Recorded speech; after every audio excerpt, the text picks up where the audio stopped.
lo saben muy bien, los técnicos, los especialistas. Pero ¿qué percibe la gente? La gente percibe que Odebrecht, la constructora brasileña, que ha admitido que pagó sobornos en nuestro país durante 3 gobiernos, está involucrada en muchos de estos contratos porque ha ganado concesiones. Y claro, uno quiere que Odebrecht desaparezca del Perú, ¿no? Que además de ser investigada, pero desaparezca y que todos los contratos que firmó Odebrecht sean anulados. Vamos a preguntarle a nuestros invitados si eso es posible, si así, con un abrir y cerrar de ojos, podemos pensar en ello. Tenemos a partir de ese momento aquí como invitados al ingeniero César Gutiérrez, expresidente de Petroperú. Lo hemos invitado en otras oportunidades. Muy buenos días, César, gracias por estar con nosotros. Gloria, gracias. Bienvenido. Y también nos acompaña el abogado Jaime Pinto, especialista en temas de hidrocarburos, es socio principal del estudio Auler y Pinto, abogados, conoce mucho de esto por su vasta experiencia también en nuestro país y fuera del país. Bienvenido, gracias por estar con nosotros, doctor. Gracias por la invitación, Gloria. Buenos días. Muy bien, me gustaría primero una apreciación, ustedes como ciudadanos peruanos, como especialistas cada uno en su sector, la sensación que tienen, en términos generales, como ciudadanos, al saber que ha ocurrido lo de ayer, una marcha que ha terminado como ha terminado y que tiene un origen. El origen de que la gente se ve, digamos, atropellada por la autoridad por ponerle un peaje en el marco de un cumplimiento de un contrato, pero le ponen un peaje, le suben todo y le cambian la vida. César Gutiérrez. Hay un gran grado de indignación de la gente. El gobierno está haciendo mala tarea. Y a eso se ha sumado pues esta información que llega del Departamento de Justicia de los Estados Unidos, que prácticamente se indica acciones de corrupción entre el 2005 y el 2014, y con proyectos muy específicos. Prácticamente la Interoceánica está ahí, la línea 1 del metro está allí, que queda en suspenso, no han sido clarísimos con respecto al gasoducto, eso no está claro, más bien gente tendenciosa ha tratado de asociarlo directamente ahí. Todo eso crea un clima de gran indignación. Y este peaje ha estado relacionado con Odebrecht, si bien es cierto, hoy día el concesionario es otro, que es Brookfield, se sumó pues al descontento que hay porque el gobierno no está haciendo bien las cosas, al tema de corrupción venido de Estados Unidos que involucra a casi 3 gobiernos y hasta por la actuación de Pablo Kuczynski en su oportunidad al gobierno de Toledo, y eso pues genera que se exacerben los ánimos. Y de repente pues también hay un tema ahí que entrar y salir de Puente Piedra al ciudadano de Puente Piedra le debe empezar a costar. Yo lo que me pregunto, yo no he visto en el detalle el contrato tampoco el peaje, y diría, ¿qué pasaría pues si ese peaje no está en la entrada y salida de Puente Piedra, sino más arriba en la Panamericana Norte? Pero más arriba hay un peaje, donde empieza la concesión entonces, del Norvial. Entonces ya el doble peaje, por supuesto, genera indignación. Y el otro tema es que el respeto a la policía se ha perdido. Ahora, no solamente ahí, a eso tú lo puedes ver con ciudadanos que a veces cometen una infracción de tránsito y le faltan el respeto a la policía. Una señora ha arañado y mordido a una policía. Entonces hay una pérdida del respeto, hay un grado de indignación, hay cosas no convenientemente explicadas y no hay reacciones oportunas. Entonces todo esto está creando un caldo de cultivo que está llevando a que se haga una gestión de gobierno bastante mala, y va increyendo esa sensación que va a significar serios problemas en el manejo económico del país, que es lo que también preocupa, ¿no? Gracias. ¿Qué impresión tiene usted, Jaime Pinto? Mire, yo creo que efectivamente esto es un gran desconcierto y un descontento de la población. No conozco, al igual que el ingeniero Gutiérrez, el contrato específico que determina o que ha originado este cobro de peaje, pero yo creo que la sociedad está en shock al descubrir de una manera tan, digamos, clara y contundente que durante muchos años nuestras principales autoridades y buena parte de la clase política lamentablemente ha estado expuesta a actos de corrupción muy severo, ¿no? Entonces, yo creo que efectivamente, digamos, las autoridades municipales deberían de salir con una reacción bastante más fuerte, pero para mí, digamos, esto requiere una respuesta mucho más contundente, más firme, más enérgica de parte de las autoridades. Y eso, al igual que el ingeniero Gutiérrez, yo hasta ahora no lo veo. Quizás vamos a hablar después un poco del otro proyecto que sí conozco más, que es el gasoducto surperuano, pero en este caso siento que el descontento tiene un elemento de frustración y de malestar. Yo también pienso que no tiene mucha lógica que gente tenga que pagar peaje por ir a su domicilio. Los peajes, la lógica de los peajes está en función de carreteras, de largos trayectos donde hay obras concesionadas, pero para ir a su domicilio, salir de su domicilio en las mañanas y regresar en las noches, me parece que no tiene mucho sustento, ¿no? Y eso también explicaría el descontento. Una pregunta a propósito de lo que nos acaba de decir nuestro invitado Jaime Pinto, pero si tenemos esa sombrilla del tema de la corrupción, no estamos trabajando bajo ese gran marco del tema de la lucha anticorrupción, por un lado, y las investigaciones que van conociéndose, ¿cómo se puede hacer para enfrentar el tema de los contratos firmados, señor Jaime Pinto? Usted es abogado. O sea, podemos patear el tablero y decir, no, esta empresa ha asumido, ha reconocido que ha actuado de forma ilegal y corrupta en nuestro país. ¿Rompemos todos los contratos de la noche a la mañana? De ninguna manera, eso no es posible, eso hemos hecho en el pasado y lamentablemente esos, como usted los denomina, romper los contratos, al final termina pagándolo y costándonos más caro a los peruanos y a ¿Por qué? Porque se van a foros porque se van a arbitrajes, porque se van a foros internacionales. Nos sanciona. Por supuesto, digamos, yo no quiero animar cosas pasadas, pero recuerdo que hubo una expropiación famosa de la Belco en el primer gobierno del presidente García, que salió, digamos, con mucha energía y mucha determinación. Yo he expropiado los activos de la Belco. Bueno, 8 o 10 años después el Perú terminó pagando 198 millones de dólares porque este activo de esta empresa internacional tenía una garantía y esa garantía se activó en el extranjero a través de AIG, que era una compañía de seguros, en fin. Entonces, yo creo que hay que tomar las medidas. Los contratos se pueden modificar o buscar reparaciones por los propios mecanismos previstos en el contrato o acudiendo a los tribunales y a las competencias de los jueces o arbitrajes que están previstas en los contratos. Entonces, eso es lo que hay que hacer. Ahora, asume como marco general de esto la voluntad y de las autoridades para hacer estas cosas de una manera decidida y firme. El presidente Kuczynski se ha referido al debido proceso. Yo creo que ese es el camino. El debido proceso quiere decir hay que hacer las cosas bien, básicamente, para la gente que no entiende la terminología, pero que es un tanto técnica. Pero hay que hacer las cosas con el debido proceso. Es evidente, o sea, hay que hacer las cosas con el debido proceso, pero hay que hacerlas. Y yo noto que falta ese elemento de, bueno, hay que hacerlas, tomemos las acciones necesarias, ¿no? Sigamos en esa línea. César Gutiérrez, ¿percibes que hay una inacción por parte de las autoridades, no solo las autoridades políticas o quienes están administrando el poder en estos momentos, o el Estado, que es el gobierno del presidente Pedro Pablo Kuczynski también, sino de las instancias? Contraloría General de la República, el Contralor nos ha dicho hace 2 días que han efectuado acciones de labor en 16 proyectos de 23 proyectos en los que estuvo involucrado Odebrecht entre 1998 y el año 2015. 16 proyectos. Entre esos proyectos está Gasoducto Sur Peruano, Metro de Lima, Línea 1, Tramo 1, la Vía Costa Verde. En todos esos proyectos, César Gutiérrez, según el Contralor Edgar Alarcón, se identificaron responsabilidades penales, civiles y administrativas en funcionarios de las entidades involucradas. Toda esa información se la dieron a las autoridades, Fiscalía y Poder Judicial, y ahí están. ¿Por qué? Porque no hay gente, no hay presupuesto para seguir haciendo las tareas que tienen que hacer. Entonces, ¿qué hacemos? Mira, yo primero, yo estoy de acuerdo con lo del tema del debido proceso. Yo estoy de acuerdo que no hay que vulnerar los contratos. Esto ya casi es una herejía decirlo en estos momentos. Creo que, no sé, todo lo que he escuchado, yo he escuchado a Jaime, me escucho a mí mismo, que estamos en la misma línea. Lo más fácil es acá pedir la crucifixión en la Plaza de Armas de Marcelo de Odebrecht, ¿no? Y su gerente en Perú. Creo que eso es lo que vende. Pero hay que ser responsables, pues los contratos se honran. Y cuando se quieren romper unilateralmente, los mecanismos que hablaba Jaime de la caso de la Belco en ese tiempo eran más largos, ahora son casi más sumarios, porque todos los tribunales arbitrales de estos procesos que están garantizados se van a un tribunal arbitral internacional en Washington, donde de hecho, si vulneramos unilateralmente nos van a ganar y nos va a salir más caro. Pero aparte de eso, lo que ocurre es que estamos generando una desconfianza. Los procesos de concesiones en el Perú eran bastante creíbles por la comunidad internacional porque se respetaban los contratos.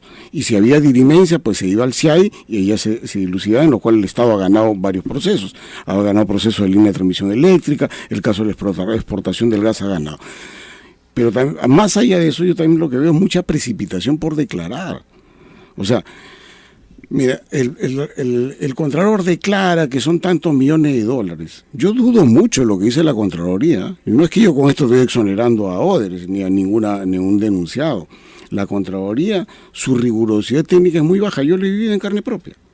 O sea, su rigurosidad es por los suelos y sencillamente salen a acusar y las procuradurías piden reparaciones civiles astronómicas. No te pido que no seas sincero, pero a ver, tu declaración puede resultar fuerte porque también estamos vulnerando la institucionalidad. Entonces, no creemos en la Contraloría. Mira, tienen que profesionalizarse más. O sea, la Contraloría y el Contralor Facuri, por ejemplo, se quejaba mucho de que, no sé, que cada 100 denuncias, 80 quedaban en nada. Y la pregunta era de que esas cada 100 denuncias, cuántas realmente correspondían a verdaderas denuncias y no eran precipitación de los funcionarios. Entonces, ¿que haya habido actos de corrupción? Pues mi propio Ministerio de Justicia de Estados Unidos lo ha dicho y ha cuantificado un número de los montos que han pasado por Estados Unidos a 29 millones de dólares.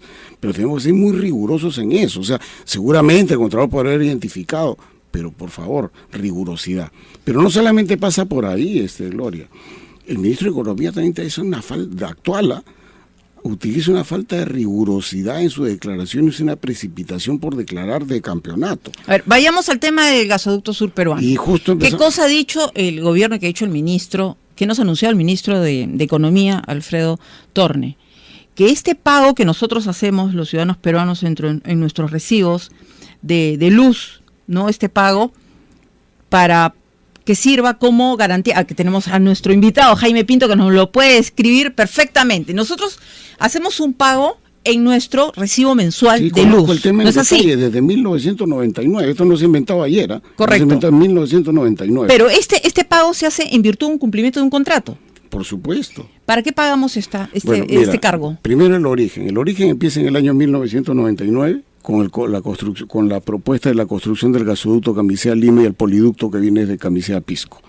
Entonces, y se dice, mira concesionario, tú vas a construir una infraestructura con una visión de 30 años.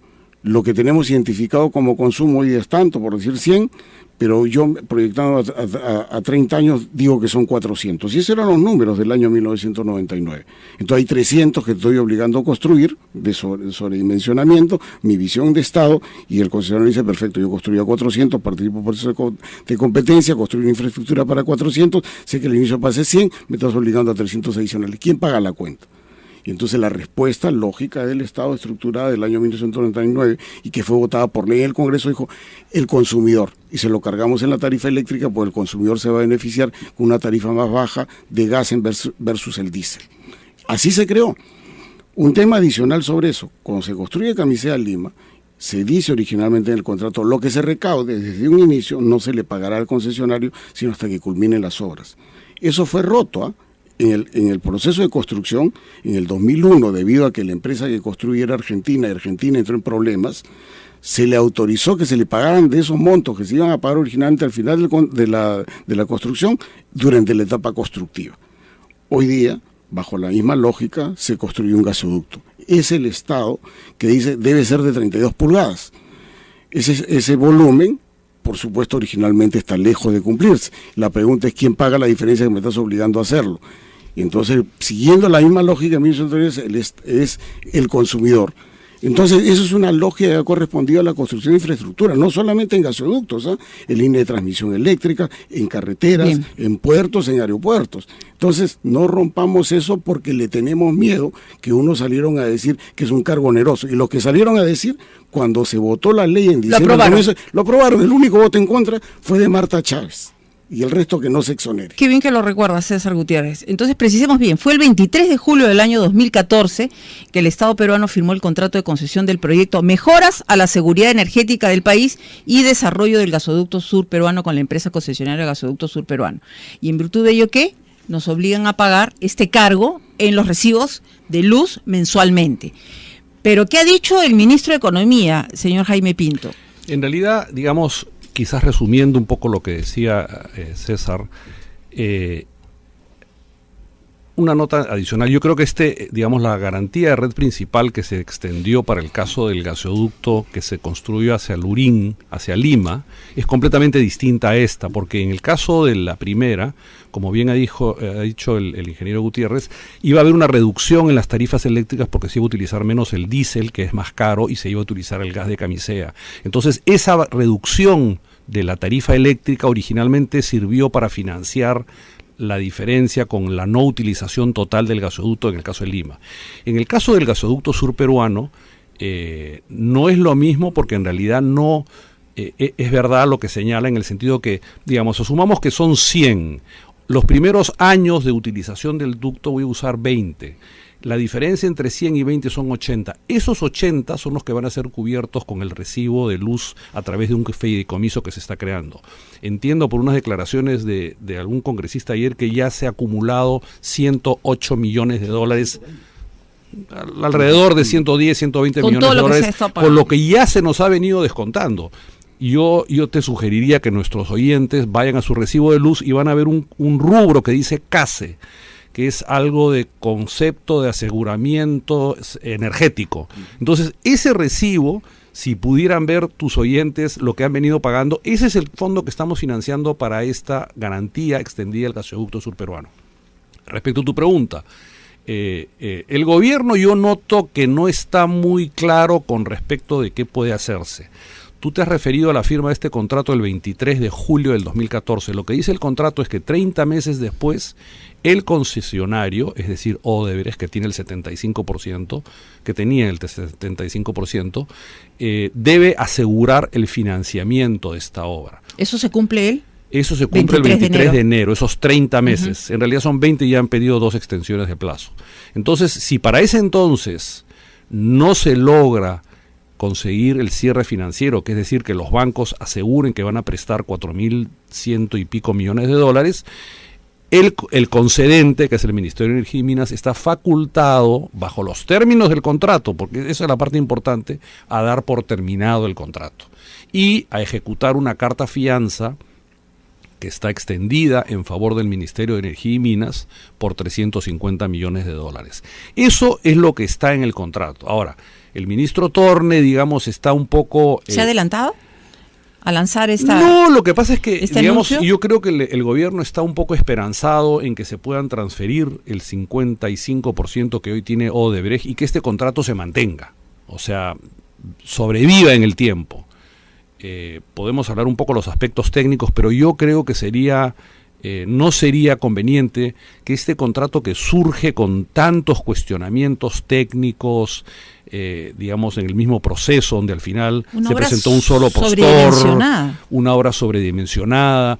Hay un aspecto un poco técnico, pero yo estoy seguro que no hay reservas para alimentar este gasoducto de 32 pulgadas, como bien dije, César. Por el lado de la demanda de gas se han creado este nodo energético compuesto por 2 centrales que todavía que están utilizando diésel. Entonces, yo creo que es un esquema mal diseñado. Y además, el presidente ha ofrecido llevar gas a Puno, Arequipa, a distintas ciudades del sur, y este gasoducto no lo contempla. Bueno, sí lo contempla, pero no está dentro de la dimensión y dentro de los precios que hoy día manejamos los peruanos, que son 4.100 millones de dólares por la construcción y 7.000 incluyendo la administración y gestión de este gasoducto, ¿no? César Gutiérrez, me gustaría que nos des una impresión sobre justamente lo último que ha tocado el abogado, nuestro invitado Jaime Pinto, sobre esas posibilidades reales de llevarle gas a la zona de Puno, de Cusco, en fin. ¿Eso es posible o significaría pues una inversión tremenda? Mira, el monto constructivo es 4.600. Los 4.100 que dice Jaime es un poco el financiamiento, y 500 iba a ser capital del consorcio. Los costos operativos iban a ser 2.700, 4.600 más 2.700, 7.300. ¿Ya? Es el monto determinado contractual. Las derivaciones a las cuales ha prometido Kuczynski en campaña y en el ejercicio del gobierno significa incrementar esos montos. Pero antes de incrementar los montos y prometer de hacerlo, primero terminemos de dilucidar qué va a pasar con el gasoducto, porque todo eso son derivaciones del gasoducto. Ahora, ¿yo por qué decía precipitación? Mira, el ministro Torne, yo lo veo casi como vocero de Brookfield. Brookfield es el aspirante a ¿cómo se llama?, adquirir una participación del 55% que tiene Odebrecht. Es un fondo canadiense y sobre también su composición se está hablando mucho. Se habla de que puede haber testaferros del mismo Odebrecht. Que acá se oculta mucho que en el año 2009 Brookfield se constituyó en el Perú y se sacó un decreto de urgencia, siendo Luis Carranza ministro de Economía, en la cual se aportó a ese fondo $100 millones utilizando a Cofidi como vehículo, y que al cabo de 2 años no colocaron nada y costó las comisiones cerca de $3 millones. Eso no se acuerda. Eso es un decreto ya nos lo hiciste acordar. Eso es un decreto de urgencia firmado en el año 2009 y que Brookfield estaba en el Perú. Ahí no sé si lo asociaban o no a Odebrecht, entonces acá hay mucha mala información. Durante el gobierno del presidente Alan García. Claro, entonces, ahora, volviendo al ministro Torne, que se convierte en un vocero innecesariamente de Brookfield. ¿A qué me refiero? Cuando estaba desarrollándose el CAI y viene la primera relación que dice no va siempre con Techín, no van a comprar, sale el ministro Torne y dice, está en noviembre, en enero lanzamos el nuevo concurso, iluso y con un gran desconocimiento. Eso no se puede hacer así en tan corto tiempo. Aquí tenemos justamente al abogado Jaime Pinto para que nos pueda dar luces sobre eso. Para redondear el tema. Luego, cuando ya avanzan los días, aparece Brookfield nuevamente, que era un segundo intentona, sale el ministro Torne y dice, Brookfield ya cerró con Odebrecht. Brookfield no ha dicho nada, ¿ya? Y ahora sale a anunciar, eso lo ha dicho ayer y que se ha publicado hoy día, que dice, la forma que venderían lo que se recaudaría iría de esta manera.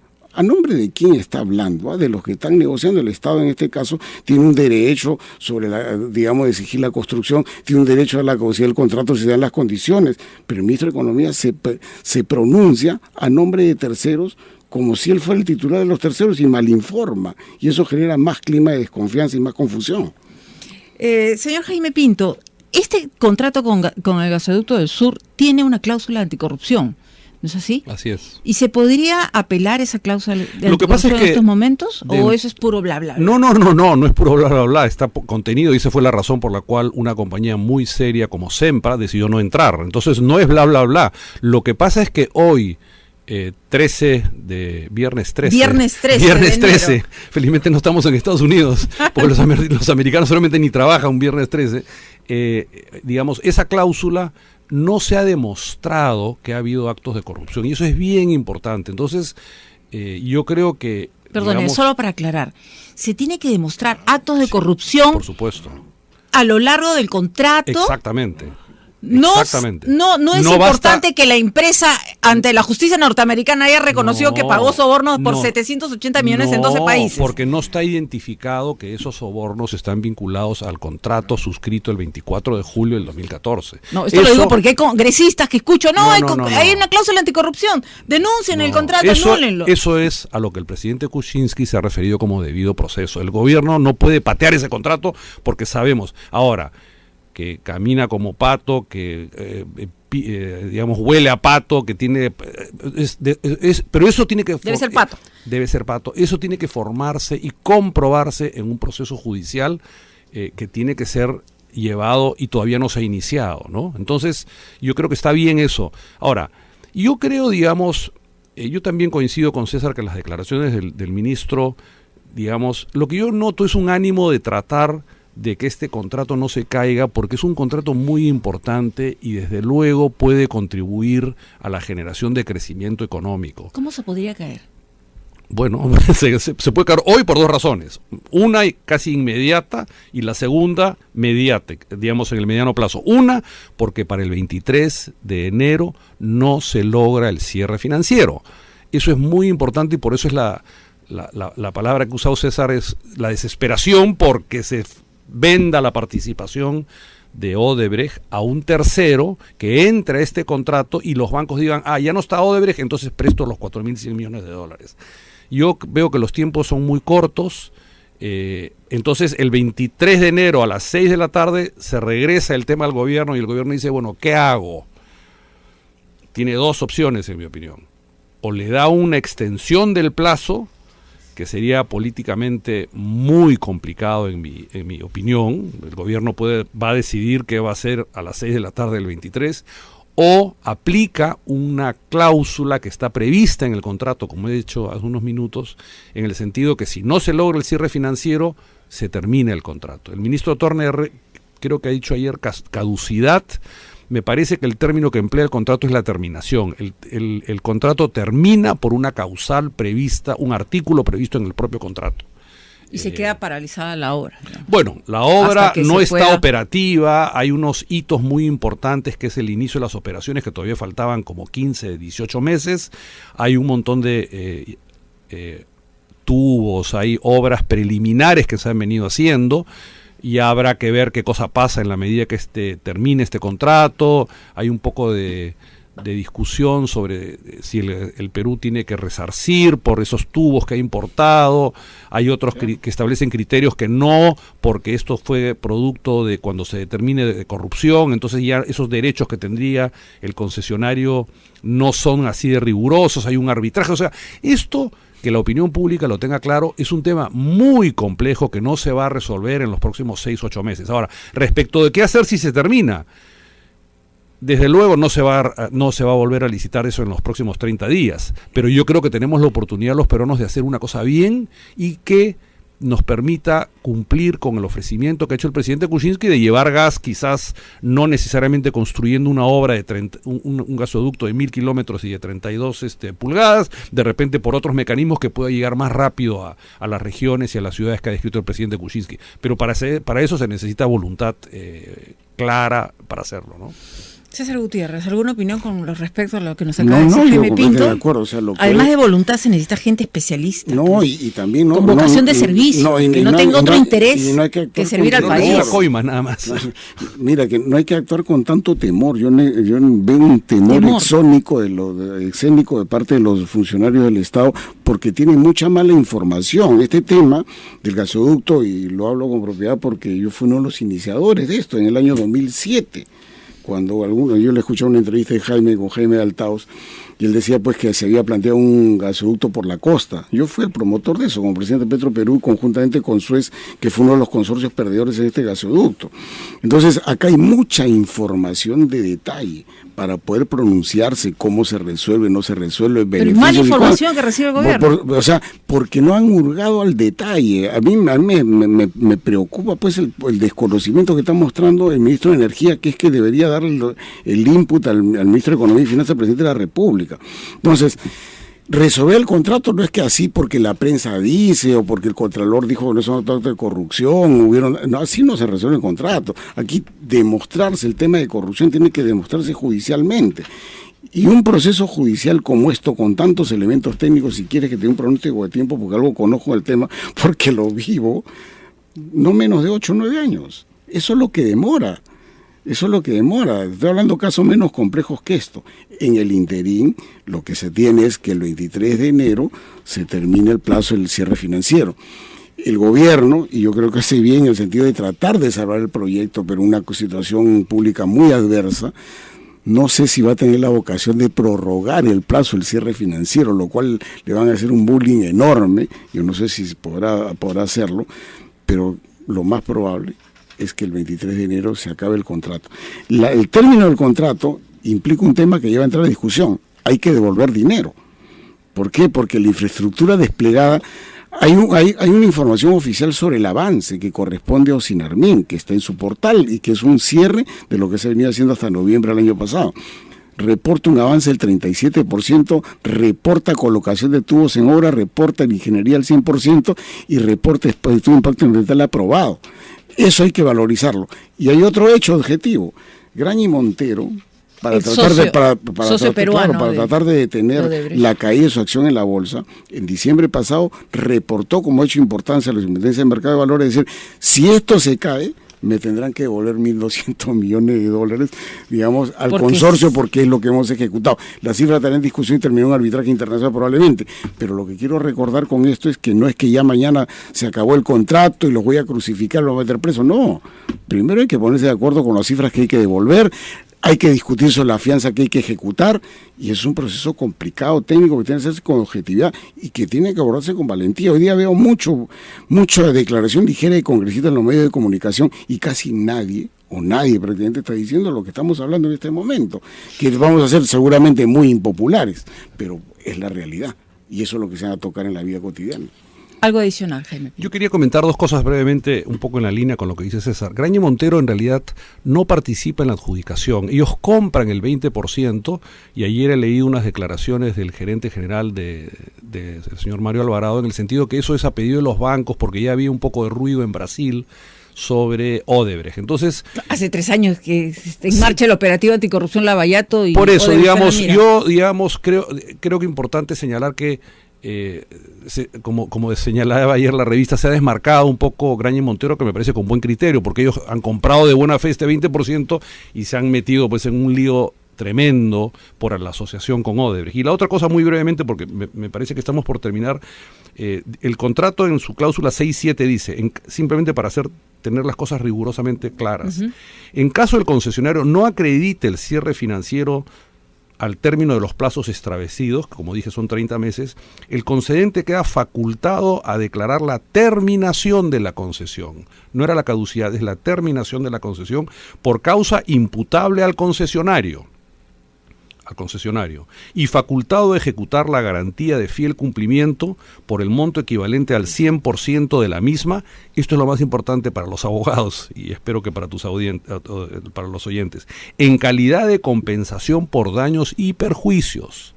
Entonces acá, en tanto se caiga esta concesión, sí, bueno, el Estado peruano va a tener derecho a exigir una reparación económica muy significativa por habernos embarcado en este proceso con corrupción. ¿Cuánto asciende esa garantía? 350 millones de dólares. Y eso el ministro de Energía y Minas o el gobierno al día siguiente puede la carta fianza es como decir un billete, eso se cobra, es un cheque. Y eso es inmediato. De enero. Ahí, un matiz discrepando con César, no es que hay una discusión. El Estado dice, me cobre esta garantía. Automáticamente. Ahora, hay una disposición en el código. ¿Y qué pasaría si el gobierno le da un plazo y le amplía el plazo de...? Bueno, esa es una discusión política. Pero está incluida en el contrato. Bueno, es una facultad. Una facultad. Si le da 90 días, estoy seguro que el concedente va a decir, dámelo, firmamos el documento. Rapidísimo. Pero eso está previsto sí o sí. Pero un tema importante es que el Código Civil peruano, y este contrato está sujeto a las leyes, no jurisdicción porque es arbitraje, dice que cuando el monto de los daños y perjuicios ha quedado fijo, digamos, es como si se hubiera establecido un tope, pero hay dolo o culpa inexcusable y desde luego cuando hay corrupción esos topes no se aplican. Entonces el Perú podría pedir en un proceso judicial $1.000 millones de reparación económica y eso se tendrá que discutir en un arbitraje. Entonces no nos quedemos con la sensación que es lo máximo que puede pedir el gobierno peruano. Eso es un pago a cuenta o podría ser de más. No quiero tampoco ser poco riguroso. Y a eso se determinará dentro de un arbitraje. ¿Cuáles son los daños y perjuicios causados a la sociedad peruana y al Estado peruano por esta conducta indebida de Odebrecht, que tenía el 75% del gasoducto, ¿no? Complicado se ve el panorama. Complicado. Sí, César Gutiérrez. Complicado. Solo como resultado de las cosas que se han hecho en el pasado tan mal. Justo lo que decía Jaime, lo de la ejecución de la carta fianza, 350 millones de dólares, que inclusive en los tenores de esta carta fianza de ejecución inmediata, dice, ¿no?